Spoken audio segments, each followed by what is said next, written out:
सबसे पहले उस कॉमेडी की बात करेंगे जिसमें हंसी कम और हिंसा ज्यादा है। एक ऐसे विवाद की बात जो कि शुरू तो हंसी मजाक के साथ हुआ, लेकिन इसके बाद इसमें जो हिंसा हुई वो पूरा का पूरा देश देख रहा है। इस विवाद के होस्ट हैं कॉमेडियन कुणाल कामरा और उनका एक वीडियो जो कि सोशल मीडिया पर वायरल हुआ। इसमें वो महाराष्ट्र के उप मुख्यमंत्री यानी कि एकनाथ शिंदे का बिना नाम लिए उन पर तंज कसते हैं और इसके बाद कुछ ऐसा होता है जिसकी कल्पना शायद खुद कुणाल कामरा ने ना की हो। दरअसल कुणाल कामरा ने मुंबई के हैबिटेट स्टूडियो में एक कॉमेडी शो किया और इसी शो में उन्होंने पॉलिटिकल सटायर के नाम पर देश के बड़े बड़े नेताओं पर कुछ ऐसे जोक्स क्रैक किए जिससे इन नेताओं के समर्थकों का गुस्सा फूट पड़ा और इसके बाद जो कुछ हुआ वो आप तस्वीरों में देख लीजिए।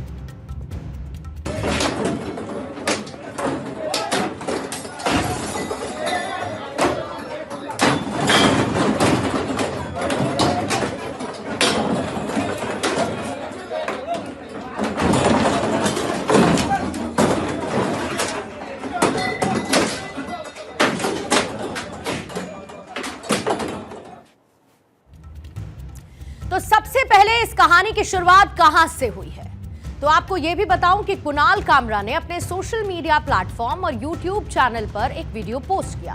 तारीख थी 22 मार्च 2025 की और इस वीडियो में कुणाल कामरा ने महाराष्ट्र की सियासत पर तंज कसा और बगैर नाम लिए महाराष्ट्र के डिप्टी सीएम यानी एकनाथ शिंदे के लिए फिल्म दिल तो पागल है के गाने पर उसी तर्ज पर उन्हें गद्दार कहकर एक तंज कसा और ऐसे में इस वीडियो का वायरल होना भी स्वाभाविक है। 24 घंटे के अंदर इस वीडियो को 2 लाख से ज्यादा व्यूज मिले, करीब 1,50,000 लाइक्स मिले और 50,000 से भी ज्यादा इस पर कमेंट्स आए हैं। और इस वीडियो के वायरल होते ही पूरे के पूरे सीन में शिवसेना कार्यकर्ताओं की एंट्री हुई और उनका गुस्सा 7वें आसमान पर पहुंच गया है। 23 मार्च को मुंबई के खार इलाके में कुणाल कामरा के स्टूडियो और होटल यूनिकॉन्टिनेंटल में शिव सैनिकों ने तोड़फोड़ मचा दी। खबरों के मुताबिक करीब 40 कार्यकर्ता इस हमले में शामिल हुए। स्टूडियो का शीशा तोड़ दिया गया, कुर्सियों को उछाला गया और जो होटल का ऑडिटोरियम था उसको भी नहीं बख्शा। पुलिस ने इस मामले में 19 लोगों को नामजद किया और 15 से 20 अज्ञात लोगों के खिलाफ केस भी दर्ज कर लिया है। सिर्फ एक ट्रेलर है, पिक्चर अभी बाकी है। कोई भी हमारे बड़े बुजुर्ग, हमारे लीडर, हमारे दैवत जिसको हम हमारा नेता मानते हैं, उनके बारे में अगर कोई भी आज ये एक लुक्खे ने बोला है, कल कोई अगर बड़ा आदमी भी बोलेगा तो उसके घर पे भी हम जाएंगे और हमारा घर के बड़े को संभालना हमारा काम है, वो हम करेंगे। मैं आपके माध्यम से उसको मैसेज देना चाहता हूं कि आने वाले 2 दिन में हमारे नेता की माफी मांगे। अगर उसने माफी नहीं मांगी तो मुंबई के शिव सैनिक उसको रास्ते में घूमने नहीं देंगे और जहां भी दिखेगा उसके मुंह पे काला पोतने की कोशिश हमारे शिव सैनिक करेंगे। बहुत ही भद्दा इस प्रकार का गीत उन्होंने बनाया है और आज उन्होंने दूसरा एक जो फोटो पोस्ट किया है कि संविधान हाथ में लेकर, तो क्या संविधान ये सिखाता है कि किसी के ऊपर भी गाली गलौज करो, किसी को भी कुछ भी बोलो? और अगर यही संविधान दिखाकर हम उनके घर में जाएंगे और अगर उनके घर वालों को इस प्रकार की भद्दी गालियां देंगे या गीत बनाएंगे तो क्या ये संविधान का समर्थन है? तो ये इस प्रकार के लोग और इस प्रकार के लोगों को सबक सिखाना चाहिए। मैं ये मानता हूं कि कॉमेडी करने का भी अपना अधिकार है, व्यंग कसने का भी अधिकार है। हमारे ऊपर भी चाहे जितना व्यंग कसिए, इसमें कोई किसी को दर्द नहीं है, लेकिन अगर जानबूझकर अपमानित करने का और इस प्रकार से इतने बड़े नेताओं को बदनाम करने का काम अगर कोई करेगा तो मुझे ऐसा लगता है कि उसको सहन नहीं किया जाएगा। उस पर जो भी कानूनन कार्रवाई है वो कार्रवाई की जाएगी। इस पूरे विवाद को अब सियासत की कवरेज मिल रही है। सियासत इसको लेकर 2 भागों में बढ़ चुकी है। कुछ इस घटना को लेकर कुणाल कामरा को ही दोषी ठहराते हैं तो कुछ अभिव्यक्ति का हवाला देते हुए, अभिव्यक्ति की आजादी का हवाला देते हुए इस तोड़फोड़ की घटना का विरोध कर रहे हैं। और यह पूरा विवाद अब सोशल मीडिया पर सबसे ज्यादा पॉपुलर है, चर्चा का विषय बना है। इस घटना के बाद सोशल मीडिया हैंडल एक्स पर हैशटैग कुणाल कामरा ट्रेंड करने लगा और 24 घंटे के अंदर 15 लाख पोस्ट इस हैशटैग के साथ पोस्ट किए गए। कुछ लोग कुणाल के समर्थन में खड़े हैं तो कुछ ने कहा कि कॉमेडी की भी एक सीमा होती है। और इन सब के बीच सबसे पहले कुणाल कामरा ने प्रतिक्रिया देते हुए एक सोशल मीडिया पोस्ट की, जिसमें उन्होंने अपनी एक तस्वीर साझा की और इसमें वो संविधान की कॉपी पकड़े हुए हैं। कैप्शन में लिखा है, यही एकमात्र रास्ता है। वहीं दूसरी तरफ कुणाल कामरा के खिलाफ एफआईआर दर्ज कर ली गई है। यहां पर धारा 353 1B यानी कि शांति भंग, धारा 353 सबसेक्शन 2 यानी कि सामाजिक सौहार्द को बिगाड़ना, अफवाह फैलाना और धारा 356 सबसेक्शन 2 यानी कि मानहानि के तहत केस दर्ज कर लिया गया है। कुणाल कामरा के खिलाफ एफआईआर के साथ ही पुलिस ने उन लोगों के खिलाफ भी एफआईआर दर्ज की जिन लोगों ने हैबिटेट स्टूडियो में तोड़फोड़ की, जैसा कि हमने आपको पहले भी बताया था। अब इस एफआईआर के बाद यह दावा किया जा रहा है कि पुलिस और कुणाल कामरा के बीच फोन पर कुछ बातचीत हुई है।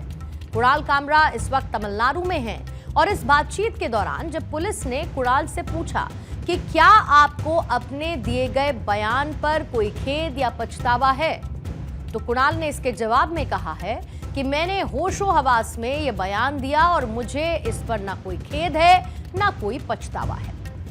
इसके साथ ही जब पुलिस ने कामरा से यह भी पूछा कि क्या उन्होंने किसी की शह पर यह सब कुछ किया, इसके जवाब में कुणाल ने कहा कि आप मेरा बैंक अकाउंट चेक कर सकते हैं और मैं ऐसी कोई सुपारी क्यों लूंगा। ना ही मैंने मराठी में शो किया, मैंने हिंदी में शो किया, मैंने किसी की कोई सुपारी नहीं ली है। इसके बाद जब पुलिस ने पूछा कि आप क्या अपना बयान वापस लेना चाहते हैं या फिर इस पर आप माफी मांगना चाहते हैं, तो कुणाल ने जवाब देते हुए कहा कि अगर अदालत माफी मांगने के लिए कहेगी तो वो जरूर माफी मांगेंगे और इससे पहले वो माफी नहीं मांगेंगे। यानी कि कुणाल कामरा ऐसा मानते हैं कि उन्होंने कुछ भी गलत नहीं किया है और उन्होंने सिर्फ अपनी अभिव्यक्ति की आजादी का इस्तेमाल करते हुए ये सब किया। और दूसरी तरफ जिस स्टूडियो में कुणाल कामरा ने अपना ये कॉमेडी शो किया था, जहां पर शिवसैनिकों ने तोड़फोड़ की है, उसी स्टूडियो पर अब बीएमसी की नजर पड़ चुकी है। ऐसे संकेत मिल रहे हैं कि जल्द ही स्टूडियो के किसी इल्लीगल कंस्ट्रक्शन पर बुलडोजर भी चल सकता है। यह कार्रवाई आज कुछ हद तक शुरू होने की खबर भी थी और इन सब के बीच स्टूडियो की तरफ से भी एक बयान सामने आया, जहां पर स्टूडियो का कहना है कि हैबिटेट हमेशा से सभी तरीके के आर्टिस्ट के लिए किसी भी भाषा में अपना काम साझा करने के लिए एक प्लेटफॉर्म दे रहा है और मंच तब तक आर्टिस्ट का होता है जब तक वो उस पर होता है। आर्टिस्ट अपना कंटेंट खुद बनाते हैं, उनके शब्द और अभिव्यक्तियां उनकी अपनी होती हैं। हम असहमति को दूर करने के लिए कंस्ट्रक्टिव डायलॉग को एनकरेज करते हैं। हम किसी भी तरीके की नफरत या फिर नुकसान का सपोर्ट नहीं करते हैं। ये ऑफिशियल स्टेटमेंट उस स्टूडियो की तरफ से आया। अब इस पूरे मामले को लेकर बीजेपी का विरोधी पक्ष पूरी तरीके से कुणाल कामरा के सपोर्ट में उतर आया है। मसलन महाराष्ट्र के पूर्व मुख्यमंत्री उद्धव ठाकरे ने इस पर अपनी प्रतिक्रिया दी और ये कहा कि मुझे नहीं लगता कि कुणाल ने कुछ भी गलत कहा है, जो गद्दार है वो गद्दार ही है। और इसके साथ ही उनके बेटे आदित्य ठाकरे ने भी इस मामले में शिंदे पर निशाना साधा है। उन्होंने कहा है कि कुणाल कामरा ने जो गाना गाया वो 100% सच है और केवल एक असुरक्षित कायर ही ऐसे गाने पर इस तरीके की प्रतिक्रिया दे सकता है। कुणाल कामरा ने मुझे नहीं लगता कुछ गलत कहा है। गद्दारों को गद्दार करना ये किसी पर हमला करने की बात नहीं है। जो गद्दार है वो गद्दार है। जिसके खून में गद्दारी है वो शिवसैनिक हो ही नहीं सकता। कुणाल कामरा क्यों माफी मांगे ये एकनाथ शिंदे बता दे, क्योंकि कुणाल कामरा ने जो कल कहा है, जिसका उसने उल्लेख किया है, वो चोर और गद्दार है। क्या एकनाथ शिंदे स्वीकार करते हैं कि वो चोर और गद्दार है और इसलिए उनको मिर्ची लगी? मिर्ची क्यों लगी इस पे बात हो, फिर आगे की बात हो सकती है। अब देखिए, सियासत को जो करना है वो वैसा ही कर रही है, लेकिन हमारे देश के करोड़ों लोग इस बात को लेकर कंफ्यूजन में हैं कि आखिर इसमें सही कौन है और गलत कौन है। क्या कुणाल कामरा सही है जो सिर्फ अपनी अभिव्यक्ति की आजादी का इस्तेमाल करते हुए कॉमेडी कर रहे हैं, या फिर शिवसेना के वो कार्यकर्ता सही हैं जिन्होंने अपने नेता के इस अपमान पर अपना गुस्सा जाहिर किया है? यहां पर सबसे पहले तो हम एक बात साफ कर दें कि किसी भी हिंसा का किसी भी तरीके से समर्थन नहीं किया जा सकता है और यहां पर शिवसेना के कार्यकर्ताओं ने जिस तरीके की हिंसा की वो पूरी तरीके से गलत है। लेकिन इस खबर का एक दूसरा पहलू भी है। दरअसल आजादी के बाद जब संविधान बना तो संविधान निर्माताओं ने नागरिकों को मौलिक अधिकार दिए, यानी कि फंडामेंटल राइट्स दिए। ये अधिकार आर्टिकल 12 से आर्टिकल 35 तक में लिखे हुए हैं और उन्हें भारतीय संविधान का आधार माना जाता है। ये अधिकार नागरिकों को अलग अलग स्वतंत्रताएं और साथ ही सुरक्षा भी प्रदान करते हैं। जहां पर आर्टिकल 19 के तहत भारतीय नागरिकों को अभिव्यक्ति की आजादी यानी कि बोलने की स्वतंत्रता दी गई है। यहां पर अभिव्यक्ति की स्वतंत्रता का मतलब है कि एक भारतीय नागरिक लिखकर, बोलकर, छापकर, इशारे से या फिर किसी भी तरीके से अपने विचारों को व्यक्त कर सकता है। और इसी आर्टिकल का हवाला देकर कई लोग आज कुणाल कामरा का समर्थन कर रहे हैं, लेकिन शायद उनकी ये जानकारी अधूरी है और उन्हें आर्टिकल 19 का सब सेक्शन 2 उसके बारे में भी पढ़ना चाहिए, जहां पर कुछ परिस्थितियों में बोलने की आजादी को भी प्रतिबंधित किया गया है।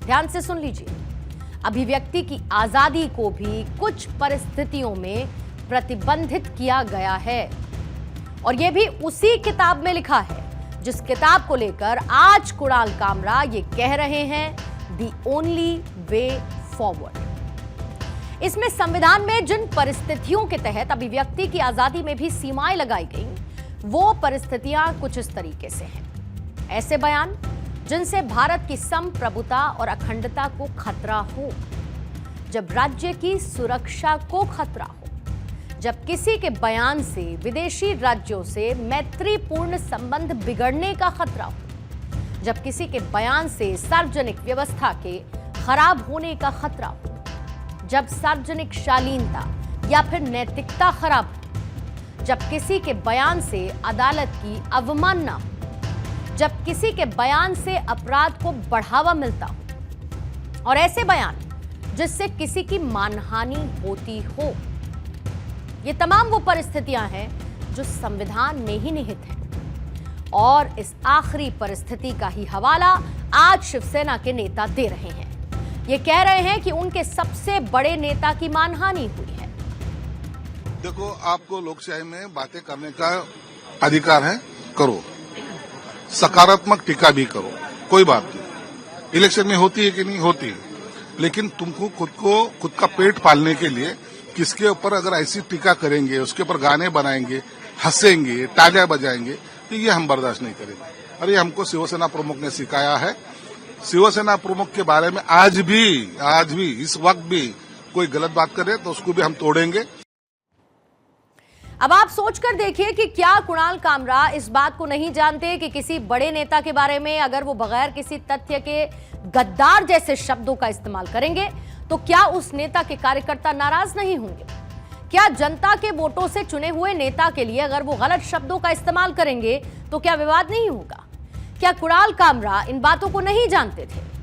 तो इसका जवाब यह है कि कुणाल कामरा ये सब कुछ जानते थे और शायद कंट्रोवर्सी में बने रहने के लिए उन्होंने ये सब कुछ किया हो, क्योंकि वो इससे पहले भी अक्सर ऐसा ही करते रहे हैं। लेकिन इससे पहले उनके निशाने पर हमेशा बीजेपी रही।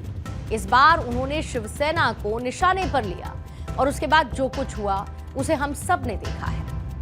लेकिन इस कंट्रोवर्सी के बावजूद कुणाल कामरा को वो मिला जो शायद वो चाहते थे। आज की तारीख में कुणाल कामरा के YouTube चैनल के सब्सक्राइबर 2.3 मिलियन है, यानी कि 23 लाख। और हालिया वीडियो पोस्ट होने के बाद सिर्फ 24 घंटे के अंदर उनके नए सब्सक्राइबर्स की संख्या 50,000 तक बढ़ चुकी है। इसके साथ ही इस पूरे हंगामे के बीच सोशल मीडिया प्लेटफॉर्म X पर कुणाल कामरा के फॉलोअर्स में भी 20,000 फॉलोअर्स की बढ़ोतरी हुई है। अब आप ये समझ लीजिए कि कुणाल कामरा को जो चाहिए था वो उन्हें मिल चुका है। विपक्ष को जो चाहिए था वो उन्हें मिल चुका है, लेकिन कुणाल कामरा को क्यों मिला? क्या मिला? YouTube चैनल पर 23 लाख सब्सक्राइबर्स, ये बेस बढ़ा। जैसे ही ये विवाद हुआ 50,000 सब्सक्राइबर्स नए ऐड ऑन हुए उनके YouTube चैनल पर। ट्विटर हैंडल यानी कि एक्स के हैंडल पर जो उनके फॉलोअर्स पहले थे उसमें 20,000 की वृद्धि हुई है। यानी कि कुणाल कामरा को जो मिलना था वो उन्हें मिला, विपक्ष को जो चाहिए था वो उन्हें मिल चुका है और शिवसेना क्योंकि सत्ता में है इसीलिए उसे जो करना होगा वो कर ही लेगी। ऐसे में जनता को इस मुद्दे से यही इजाजत ले लेनी चाहिए और असली मुद्दों पर ध्यान केंद्रित करना चाहिए।